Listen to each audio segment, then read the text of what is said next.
बिहार, जय जय बिहार, माँ गंगा की लहरों का प्यार। जय बिहार, जय जय जय बिहार। बुद्ध अशोक कनक की भूमि स्वाभिमान यहाँ का है आधा। जय बिहार, जय जय बिहार। अशोक कनक की भूमि स्वाभिमान यहाँ का है आधा है। जय बिहार, जय जय बिहार, जय बिहार, जय जय बिहार। आर्यभट्ट महावीर गौतम और गोनू, सत्य अहिंसा गणित राजनीति, ज्ञान की धरती खगोल कपार। जय जय बिहार का सदा जयकार। जय बिहार, जय जय बिहार, जय बिहार, जय जय बिहार।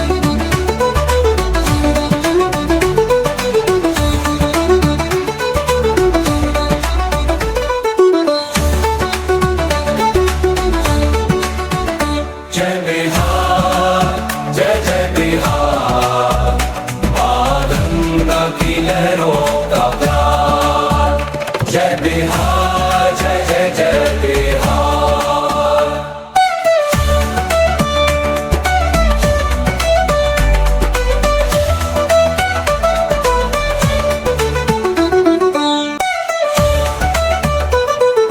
जय बिहार, जय जय बिहार, जय जय बिहार।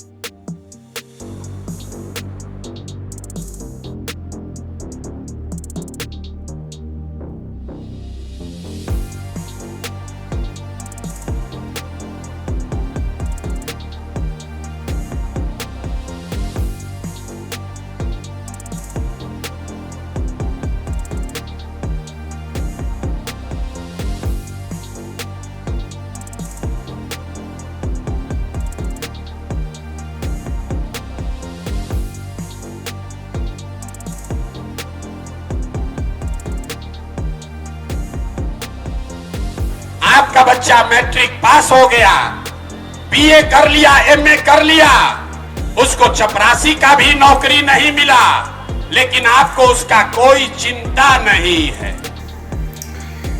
नमस्कार, आप देख रहे हैं GB9 टीवी और मैं हूं आपके साथ गौतम पांडे। वर्षों से नीतीश कुमार की सरकार है यहाँ पर। शुरुआती दौर में काफी बेहतरीन काम हुआ, परंतु बाद में सब कुछ पहले के सरकारों जैसा ही काम चलने लग गया। मैं कुछ सालों पहले ये सोच रहा था कि भाई इसका कोई विकल्प होना चाहिए, जो कि दो मुख्य गठबंधन, जो भारतीय जनता पार्टी के गठबंधन है और कांग्रेस पार्टी का जो गठबंधन है, इससे थोड़ा अलग हो। पर ऐसा केंद्र में होता अभी तक तो फिलहाल कोई नजर नहीं आ रहा है। परंतु बिहार में एक तीसरी राजनीतिक शक्ति उभर कर सामने आती नजर आ रही है, जो कि एनडीए और इंडी गठबंधन से बिल्कुल अलग पार्टी होगी। ये पार्टी है जनसुराज। हालांकि अभी ये एक संस्था मात्र है, संस्था के रूप में कार्य कर रही है, परंतु आने वाले 2 अक्टूबर को जनसुराज एक पूर्ण राजनीतिक पार्टी बन जाएगी, जिसका अपना एक निशान, एक झंडा और पार्टी का अपना संविधान होगा। इस पार्टी के संयोजक श्री प्रशांत किशोर जी हैं। आज भी बहुत लोगों को पता नहीं होगा कि प्रशांत किशोर असल में है कौन। प्रशांत किशोर एक 46 वर्षीय प्रबुद्ध और कर्मठ व्यक्तित्व के मालिक हैं। बहुत बेहतरीन वक्ता भी है, जो बिहार की उन्नति और बिहार को देश के पहले पायदान पर खड़ा करने के लिए दिन रात मेहनत कर रहे हैं। पिछले 2 अक्टूबर 2022 से पूरे बिहार में पैदल यात्रा कर रहे हैं और घूम घूम कर लोगों से उनकी स्थिति के बारे में जानने की कोशिश करते हैं और उसका निदान क्या है, उनकी परेशानियों को कैसे दूर किया जाए, इसका उपाय ढूंढने में लगे हैं और पूरे आत्मविश्वास से इस कार्य में लगे हैं। उन्होंने बिहार इलेक्शन 2025 में पूरे बिहार में अपना कैंडिडेट उतारने का फैसला किया है और उनको विश्वास है कि वो पूर्ण बहुमत से अपनी सरकार बनाएंगे और उनका ये भी कहना है कि जन स्वराज की सरकार बनते ही बिहारियों का पलायन बंद हो जाएगा। प्रशांत किशोर, जिन्हें लोग पीके के नाम से भी जानते हैं, का जन्म बिहार के रोहतास जिला के कोनार गांव में 1976 में हुआ। इनके पिता श्रीकांत पांडे पेशे से एक डॉक्टर थे। माता सुशीला पांडे गृहिणी है। इनकी धर्म पत्नी जानवी दास है, जो गुवाहाटी असम से हैं और वो भी पेशे से एक डॉक्टर है। इनके एक पुत्र भी है जिनका नाम है देविक।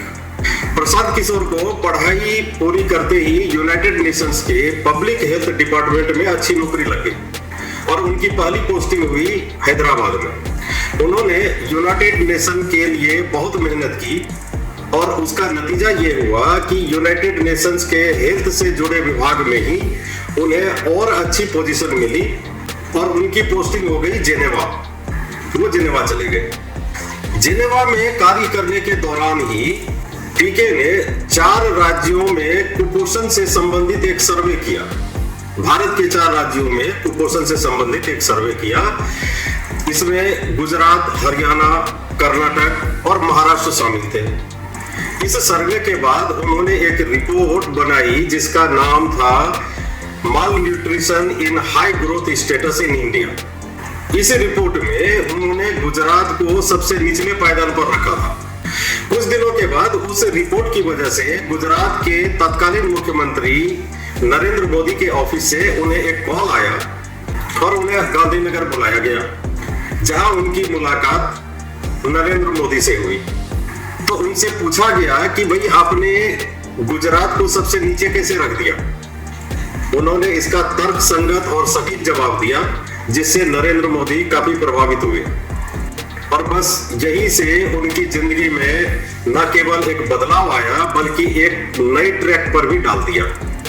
उन्होंने इस नौजवान में कुछ खास देखा और उन्हें एक बहुत ही बेहतरीन ऑफर देकर अपने साथ काम करने के लिए आमंत्रित कर लिया। कुछ हाँ ना के बाद पीके भी राजी हो गए और बहुत ही जल्द टीम मोदी के चहेते और विश्वसनीय बन गई।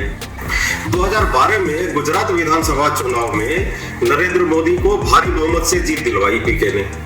2013 में पीके ने एक संस्था की स्थापना की जिसका नाम था कैग, यानी सिटीजन्स फॉर अकाउंटेबल गवर्नेंस। अगले साल जब भी चुनाव होगा तो बिहार में एक नया फॉर्मेशन ही सरकार बनाएगी और वो फॉर्मेशन जन स्वराज है। अलायंस होगा उसमें? कभी नहीं होगा अलायंस।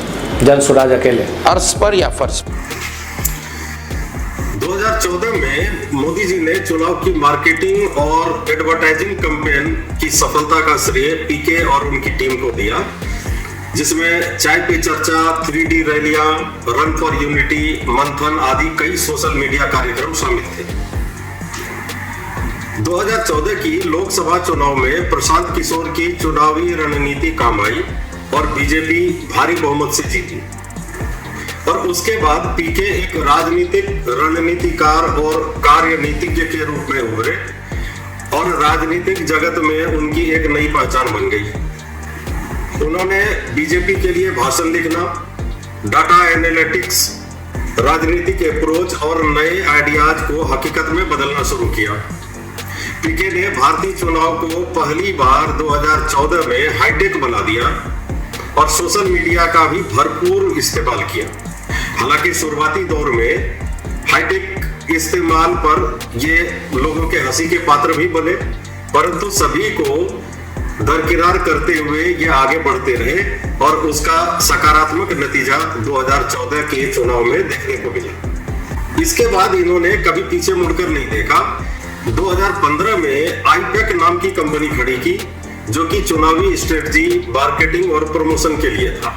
2015 में ही नीतीश कुमार और जेडीयू के साथ मिलकर सरकार बनवाई, जिसकी वजह से उन्हें जेडीयू का वाइस प्रेसिडेंट भी बनाया गया था और ये सिलसिला चलता रहा। 2017 में कांग्रेस पार्टी के अमरिंदर सिंह, 2019 में जगन रेड्डी, 2020 में अरविंद केजरीवाल की आम आदमी पार्टी को जीत दिलवाई। फिर तमिलनाडु के स्टालिन और पश्चिम बंगाल की ममता बनर्जी ने भी इनकी सेवा ली और भरपूर जीत दर्ज की। ममता बनर्जी ने तो पीके की बनाई रणनीति की वजह से रिकॉर्ड जीत हासिल की थी। 2016 में राहुल गांधी और कांग्रेस पार्टी ने इनको उत्तर प्रदेश विधानसभा चुनाव के लिए नियुक्त किया। 2017 के इस चुनाव में भाजपा ने 300 से अधिक सीटें जीती और कांग्रेस केवल 7 पर रह गई। एक लंबी जीत के बाद यह भी पहली बार था जब पीके को करारी हार का सामना करना पड़ा। इस हार को भी पीके ने सकारात्मक रूप में लिया और एक तपे हुए सोने की मानिंद निकल कर सामने आए। 2 मई 2022 को पीके ने सोशल मीडिया के थ्रू एक हिंट दिया कि अब समय आ गया है कि सीधे और प्रत्यक्ष रूप में जनता के पास जाने का। उन्होंने रियल मास्टर्स द पीपल और जन स्वराज पीपल्स गुड गवर्नेंस यानी असली मालिक जनता और जन स्वराज जन सुशासन के पथ पर चलने का नारा दिया। और उन्होंने पॉलिटिकल स्ट्रेटजिस्ट राजनीतिक रणनीतिकार से रिटायरमेंट ले लिया। पिछले 2 वर्षों से पदयात्रा और जन स्वराज पदयात्रा का कैंपेन चला रहे हैं और अब तक लगभग 4500 किलोमीटर की पैदल यात्रा बिहार में कर चुके हैं। उन्होंने 2025 में सीधे जनता के बीच आने का संकल्प लिया है और यह भी दावा किया है कि 2025 में जन स्वराज भारी बहुमत से जीत हासिल करेगी और बिहार का मुख्यमंत्री भी जन स्वराज का ही बनेगा। उन्होंने बिहार के सभी 243 सीटों पर जन स्वराज का कैंडिडेट चुनाव मैदान में उतारने का ऐलान किया है। इस पार्टी में सभी जाति धर्म के लोगों को उनकी जनसंख्या के अनुसार हक दिया जाएगा, ऐसा पीके ने संयोजक के तौर पर फैसला किया है। हालांकि उन्होंने खुद को मुख्यमंत्री या पार्टी में किसी भी अन्य पद को लेने से इनकार कर दिया है। वो संयोजक के तौर पर ही कार्य करते रहेंगे। आज बिहार में लगभग 2 करोड़ से अधिक सभी जाति और धर्म के लोग जन स्वराज से जुड़े हैं, जिनमें कई जाने माने प्रबुद्ध और रिटायर्ड IAS, IPS आदि शामिल है।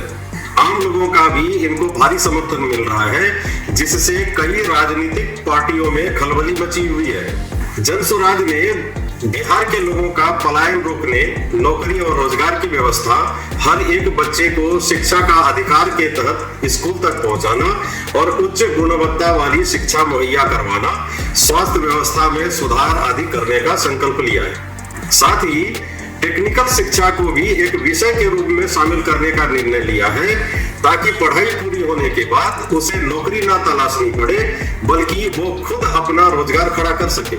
लब्बैक अभी कहना है कि चुनाव के बाद कहना है? लब्बैक अभी कहना है कि चुनाव के बाद कहना है? हाथ उठाकर जिसको लब्बैक कहना है बताइए, खड़े होकर बताइए। लब्बैक कहने को तैयार हैं? मान लें। आप क्या समझते हैं, जन स्वराज 2025 में बहुमत की सरकार बना पाएगी और क्या बिहार की स्थिति सुधारने में सफल हो पाएगी? अपना सुझाव कमेंट बॉक्स में अवश्य दें। To protect your city from noise pollution, stop honking. For your children, save water, save life.